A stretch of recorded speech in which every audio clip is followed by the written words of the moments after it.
राधे राधे। जय श्री कृष्ण। इस मास को अघन मास का महीना भी कहा जाता है। इस महीने में गुरुवार के दिन माता महालक्ष्मी जी की पूजा जरूर करनी चाहिए। वैसे तो इस महीने में जितने भी गुरुवार पड़ते हैं सभी गुरुवार का व्रत रखें और माता महालक्ष्मी जी की पूजा करें। लेकिन अगर कोई व्रत ना कर पाए सभी गुरुवार का तो एक गुरुवार का व्रत अवश्य कर ले। और अगर एक गुरुवार का भी व्रत ना रख पाए तो माता महालक्ष्मी जी की पूजा गुरुवार के दिन अवश्य करें और व्रत की कथा पढ़ें या सुने। ऐसा करने से माता महालक्ष्मी जी प्रसन्न होती हैं और अपने भक्तों पर कृपा करती हैं। आइए अब सुनते हैं गुरुवार के दिन सुनी जाने वाली माता महालक्ष्मी जी की कथा। बोलिए महालक्ष्मी माता की जय हो। अगन गुरुवार की पुरानी कथा के अनुसार बहुत समय पहले की बात है। भद्रशर्वा नाम के एक राजा थे। वे राजा बड़े ही पराक्रमी थे। चारों वेद, 6 शास्त्र, 18 पुराण का उन्हें ज्ञान था। उनकी रानी का नाम शरद चंद्रिका था। रानी दिखने में बहुत सुंदर थी, सुलक्षणा थी और पतिव्रता थी। उन दोनों को 7 पुत्र और एक कन्या का वरदान मिला था। उनकी कन्या का नाम श्यामबाला था। एक बार महालक्ष्मी जी के मन में आया कि मैं उस राजा के राजप्रसाद में जाकर रहूं। इससे राजा को दुगनी धन दौलत भी प्राप्त होगी और इस धन दौलत से वे अपनी प्रजा को और भी सुख दे पाएंगे। अगर मैं गरीब के घर रहूंगी और उसे दौलत मिलूंगी तो वह तो स्वार्थी की तरह केवल अपने ऊपर ही खर्च करेगा। यह सोचकर माता महालक्ष्मी एक बूढ़ी और ब्राह्मणी का रूप धारण करके हाथ में लाठी लिए लाठी के सहारे चलती चलती रानी के द्वार के तक पहुंच गई। यद्यपि माता ने एक बूढ़ी औरत का रूप धारण किया था फिर भी उनके चेहरे पर एक देवी जैसा तेज था। उनको देखते ही एक दासी सामने आई और उनसे उनका नाम, काम, धाम सब कुछ धर्म भी पूछ डाला। अब वृद्ध ब्राह्मणी धारी माता महालक्ष्मी ने कहा, हे बालिके, मेरा नाम तो कमला है और मेरे पति का नाम भुवनेश है। हम तो द्वारिका में रहते हैं। तुम्हारी रानी पिछले जन्म में एक वेश्या की पत्नी थी। वह वेश्या बहुत गरीब था। दरिद्रता के कारण हर रोज इनके घर में झगड़े होते थे।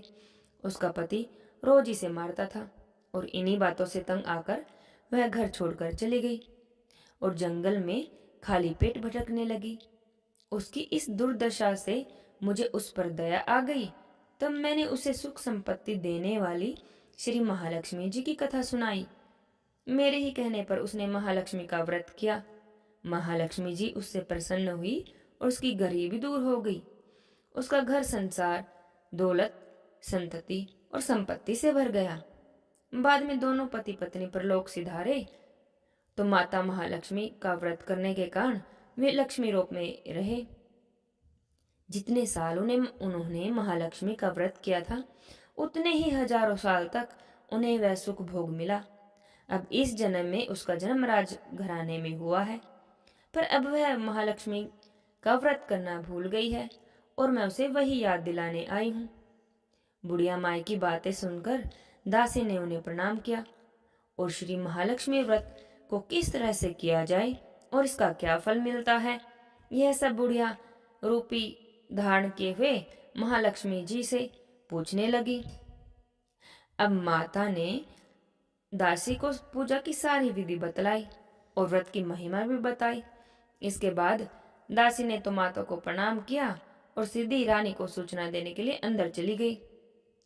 अब रानी राज वैभव में रहते हुए अपने ऐश्वर्य पर बहुत घमंड करती थी। संपत्ति और अधिकार की वजह से वह तो जैसे उन्मत्त सी हो गई थी और दासी द्वारा बताई गई बुढ़िया की बातें सुनकर तो वह और भी आग बबूला हो गई। राजद्वार पर आकर बुढ़िया रूपी महालक्ष्मी पर बरस पड़ी। जब क्योंकि उसे तो ये मालूम ही नहीं था कि महालक्ष्मी जी बुढ़िया के रूप धारण करके उसके द्वार पे आई हैं।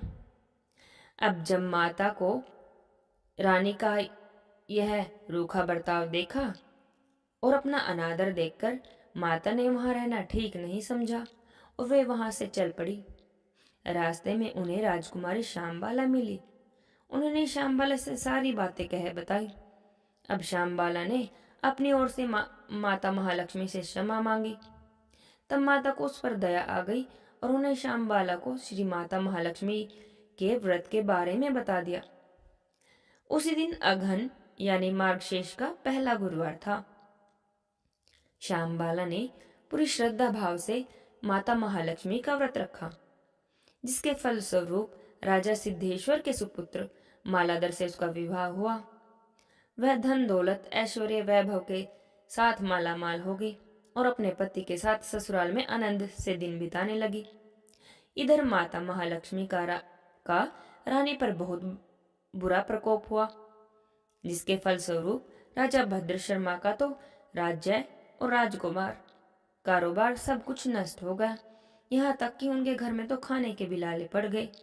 ऐसी हालत में एक दिन राजा ने रानी से कहा कि हे रानी, ना जाने हमारे पूर्व जन्म के कौन से कर्म के कारण हमें यह फल भोगना पड़ रहा है। तब रानी ने राजा से कहा, हे राजन, हमारा दामाद तो इतना बड़ा राजा है, उसके पास तो खूब धन है, खूब ऐश्वर्यशाली है, क्यों ना उसके पास जाया जाए। अगर हम उसे अपनी हालत बताएंगे तो वह जरूर हमारी मदद करेगा। राजा भद्र शर्मा अपनी रानी की यह बात मान गए और अपने दामाद के पास रवाना हुए और उसके राज्य में पहुंचकर एक तालाब के किनारे थोड़ी देर विश्राम करने के लिए रुक गए। अब तालाब से पानी लाते ले जाते समय जब दासियों ने उन्हें देखा तो बहुत ही विनम्रता से उनसे पूछताछ की। तब उन्हें मालूम हुआ कि ये तो रानी श्यामबाला के पिता हैं। अब सभी दासियां दौड़ी दौड़ी रानी के पास गई और उन्हें जाकर सारी बात बता दी। तब रानी ने अपने पिता को आया हुआ जानकर उनकी खूब आवभगत की, खूब आदर सत्कार किया और दासियों के हाथ राज परिधान भेजे। अब जब वे लौटने लगे तो सोने की मोहरों से भरा हुआ एक घड़ा भी अपने पिता को दिया। जब राजा भद्र शर्मा वापस लौटे तो उन्हें देखकर रानी शरचंद्रिका तो बहुत प्रसन्न हुई। जब उन्होंने सोने की मोहरों से भरे हुए घड़े का मुंह खोलकर देखा तो हाय रे भगवान, घड़े में तो धन दौलत के बदले कोयले भरे मिले थे। अब भी यह सब भी माता महालक्ष्मी के प्रकोप से ही हुआ था। इस प्रकार की दुर्दशा में उनके कुछ 2 दिन और भी ऐसे ही बीते। तब रानी ने सोचा कि मैं खुद ही अपनी बेटी के यहाँ चली जाती हूँ और इसे सब अपनी आप बीती सुनाती हूँ। यह सोचकर रानी स्वयं ही अपनी कन्या के पास चली गई। अब जब रानी अपनी बेटी के पास गई तो उस दिन अगन माह का अंतिम गुरुवार था। श्यामबाला ने माता महालक्ष्मी का व्रत किया हुआ था, पूजा की और अपनी माता से भी इस व्रत को करवाया। इसके बाद जब रानी अपने घर आई तो माता महालक्ष्मी का व्रत रखने के कारण उसे फिर से अपना राजपाट, धन दौलत, सुख संपत्ति, ऐश्वर्य प्राप्त हो गया और वह आनंद के साथ दिन बिताने लगी। अब कुछ दिनों बाद जब श्यामबाला अपने पिता के घर आई तो उसे देखकर तो रानी शरद चंद्रिका को सारी पुरानी बातें याद आ गई कि कैसे इसने कोयले से भरा हुआ घड़ा दिया था। तो यह सोचकर उसने श्यामबाला का कोई आदर सत्कार नहीं किया, बल्कि बहुत ही अनादर किया। पर श्यामबाला ने तो इस बात का बिल्कुल भी बुरा नहीं माना और लौटते समय अपने पिता के घर से थोड़ा सा नमक ही ले लिया।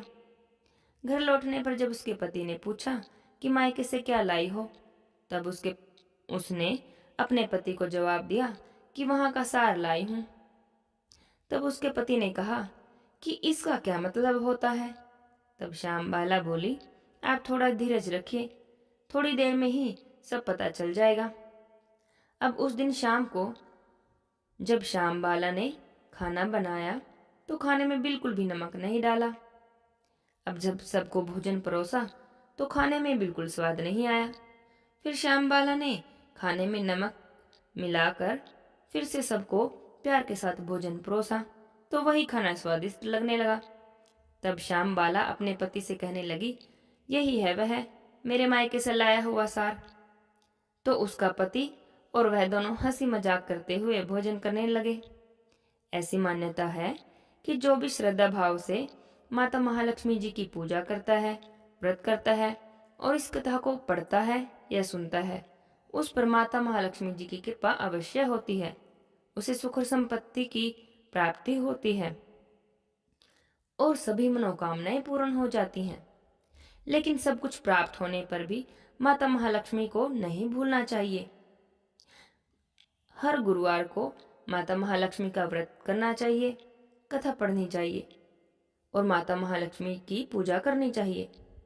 यदि गुरुवार का व्रत न रख सकें तो कथा अवश्य पढ़ें और माता महालक्ष्मी की पूजा करें और माता महालक्ष्मी को सफेद मिठाई या खीर का भोग लगाएं। ऐसा करने से महालक्ष्मी जी अपने भक्तों की सभी मनोकामनाएं अवश्य पूरी करती हैं। बोलिए महालक्ष्मी माता की जय हो। अब सुनते हैं अघन मास में सुनी जाने वाली माता महालक्ष्मी जी की दूसरी कथा। एक बार की बात है, एक गांव में गरीब ब्राह्मण रहता था। वह नियमित रूप से जगत के पालनहार भगवान विष्णु जी की पूजा करता, आराधना करता और उसकी भक्ति से प्रसन्न होकर एक दिन भगवान विष्णु ने उसे दर्शन दिए। उस ब्राह्मण से कहने लगे कि हे ब्राह्मण, मैं तुम्हारी भक्ति से बहुत प्रसन्न हूँ, मांगो, तुम्हें क्या वरदान मांगना है। तब ब्राह्मण ने लक्ष्मी जी का निवास अपने ही घर में होने का वर मांगा। तब विष्णु जी ने लक्ष्मी जी की प्राप्ति का मार्ग उसे बताया और कहा कि मंदिर के सामने एक स्त्री आती है जो यहाँ आकर उपले छापती है, उसे अपने घर आने का निमंत्रण दे देना, वही देवी लक्ष्मी है। साथ ही विष्णु भगवान ने ब्राह्मण से कहा कि जब धन की देवी लक्ष्मी जी तुम्हारे घर आए तभी तुम्हारा घर धन धन्य से भर जाएगा। ऐसा कहकर विष्णु जी तो वहां से अंतर्ध्यान हो गए। अब जब अगले दिन ब्राह्मण सुबह ही मंदिर के सामने जाकर बैठ गया तो वहां लक्ष्मी जी आई और उपले छापने लगी। तो ब्राह्मण ने उनसे अपने घर आने का निवेदन किया। ब्राह्मण की बातें सुनकर लक्ष्मी जी तो तुरंत ही समझ गई कि यह सब तो विष्णु जी के ही कहने पर हो रहा है। तब लक्ष्मी जी ने ब्राह्मण से कहा कि मैं तुम्हारे घर चलूंगी तो जरूर, पर इससे पहले तुम्हें महालक्ष्मी व्रत को करना होगा। अघन मास यानी मार्गशीर्ष मास के हर गुरुवार को मेरा व्रत करना होगा और सच्चे मन से व्रत की कथा को पढ़ना होगा या सुनना होगा, तभी मैं तुम्हारे सारे मनोरथों को पूर्ण करूंगी। तब उस ब्राह्मण ने देवी के कहे अनुसार मार्गशीर्ष महीने के हर गुरुवार को व्रत किया, माता महालक्ष्मी का पूजन किया, माता लक्ष्मी को उत्तर दिशा की ओर मुंह करके पुकारा। इसके बाद माता महालक्ष्मी ने ब्राह्मण के घर में आकर धन और सुख संपत्ति से उसके भंडारे भर दिए। मार्गशीर्ष मास के गुरुवार के व्रत के प्रभाव से वह ब्राह्मण अंत समय में बैकुंठ लोक को गया। बोलिए लक्ष्मी माता की जय हो, विष्णु भगवान की जय हो। हे माता महालक्ष्मी, सबकी मनोकामनाएं पूर्ण करना, सभी के कष्टों को हरना, यह कहानी कहते सुनते हुंकारा भरते सब पर अपनी कृपा बनाए रखना, सबके घर में धन संपत्ति सुख शांति देना। बोलिए लक्ष्मी माता की जय हो। अब सुनते हैं गणेश जी की कहानी। किसी गांव में एक ब्राह्मण ब्राह्मणी रहते थे। वे दोनों बहुत ही गरीब थे। घर में खाने को भी नहीं होता था।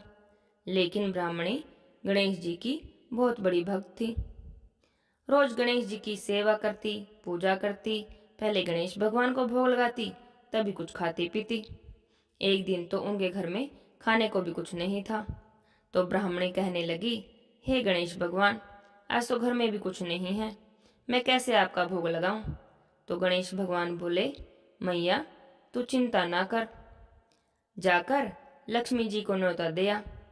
अब ब्राह्मणी कहने लगी कि मुझे तो नहीं पता कि लक्ष्मी जी कहाँ मिलेंगी, और अगर मैं लक्ष्मी जी को बुला भी लाई तो लक्ष्मी जी को कहाँ बिठाऊंगी, क्या खिलाऊंगी। तो गणेश भगवान बोले, मैया तुम न्योता तो दे आओ, सब इंतजाम हो जाएगा और लक्ष्मी जी तो पीपल के पेड़ पर मिल जाएंगी। तो ब्राह्मणी चली पीपल के पेड़ के पास। अब पीपल के पेड़ पर माता लक्ष्मी जी भी मिल गई। तो ब्राह्मणी ने लक्ष्मी जी को न्योता दे दिया। तो लक्ष्मी जी कहने लगी कि मुझे तो नहीं पता कि तुम्हारा घर कहाँ है, इसलिए मैं तुम्हारे साथ साथ ही चलूंगी। अब लक्ष्मी जी ब्राह्मणी के साथ उसके घर आ गई। अब ब्राह्मणी गणेश भगवान से बोली कि भगवान अब मैं क्या करूं? लक्ष्मी जी तो मेरे साथ साथ ही आ गई हैं। अब इन्हें कहाँ बिठाऊं, क्या खिलाऊं? मेरे घर में तो कुछ भी नहीं है, और अब तो ये मेरे साथ ही आ गई हैं, तो मैं तो पड़ोस से भी नहीं मांग के ला सकती। तो गणेश भगवान बोले, बुढ़िया माई तू चिंता ना कर, लक्ष्मी जी से भंडारे की चाबी मांग ले। अब ब्राह्मणी गई लक्ष्मी जी के पास, बोली माता मुझे भंडारे की चाबी दे दो। लक्ष्मी माता ने उसे भंडारे की चाबी दे दी। ब्राह्मणी ने भंडारा खोलकर देखा तो भंडारा तो भरा पड़ा था। ब्राह्मणी तो देखकर बड़ी खुश हो गई और उसने तो 56 भोग बनाए, गणेश जी को भोग लगाया, माता लक्ष्मी को बहुत ही प्यार से भोजन कराया। सारे परिवार वाले भी जी भर के जिम लिए और भंडारा था कि खाली ही ना हो रहा था। अब ब्राह्मणी कहने लगी अब क्या करूं? गणेश भगवान जी बोले खा बाट। तो ब्राह्मणी तो भर भर के भोये बांटने लगी। सब कहने लगी कि कल तक तो तुम हमारे घर से मांग कर लेकर जाती थी, आज ऐसा क्या हो गया कि भर भर के बांट रही हो? तो वह कहने लगी कि मेरे पर तो गणेश जी और लक्ष्मी जी की कृपा हुई है। अब जब लक्ष्मी जी जाने लगी तो बुढ़िया माई लक्ष्मी जी को रोकने लगी। तो लक्ष्मी जी कहने लगी ब्राह्मणी मैं एक जगह नहीं रह सकती, सबका मान रखती हूँ, सबके घर जाती हूँ, पर फिर वापस भी आ जाती हूँ। जिसके जैसे कर्म हैं उनके उन कर्मों के अनुसार ही उनके यहाँ निवास करती हूँ। तो ब्राह्मणी बोली नहीं लक्ष्मी जी, आप मेरा घर छोड़कर ना जाओ। गणेश भगवान की कृपा से बुढ़िया माई के घर लक्ष्मी जी निवास करने लगी। लक्ष्मी माता ने तो बुढ़िया माई के धन के भंडारे भर दिए। हे गणेश जी भगवान, हे लक्ष्मी माता, जैसी कृपा अपने उस ब्राह्मणी पर की ऐसी ही कृपा सब पर करना। सबके घर में खूब अन्न धन के भंडारे भरना, सबकी मनोकामनाएं पूरी करना। बोलिए लक्ष्मी माता की जय हो, बोलिए गणेश भगवान की जय हो। राधे श्याम।